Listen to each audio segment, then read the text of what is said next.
As an author, I absolutely love James Allen.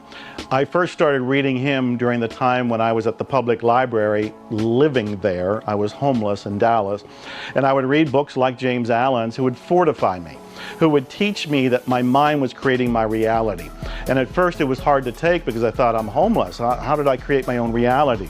But as I read his so wonderfully chiseled words that were so concise and so pointed, I would at first, from a writing standpoint, admire that this clarity of thinking that the man had was so precise that it was able to communicate directly into my heart and to my mind.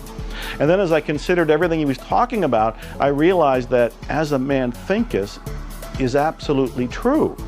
When I began to change my mind, my life began to get better. It was slow at first because we didn't have movies, we didn't have the internet, we didn't have coaching, I didn't have money, I didn't have contacts, I didn't have friends.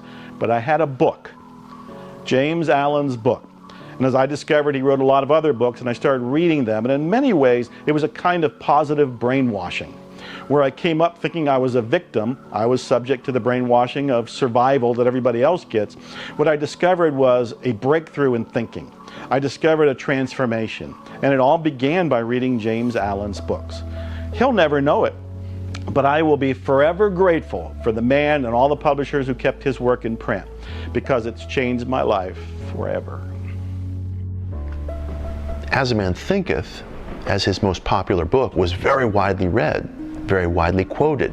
Its ideas were very widely adopted. It influenced a whole generation of self-help writers, including Dale Carnegie, including Norman Vincent Peale, including the founders of Alcoholics Anonymous, Bob Smith and Bill Wilson, all of whom cited the book as an influence.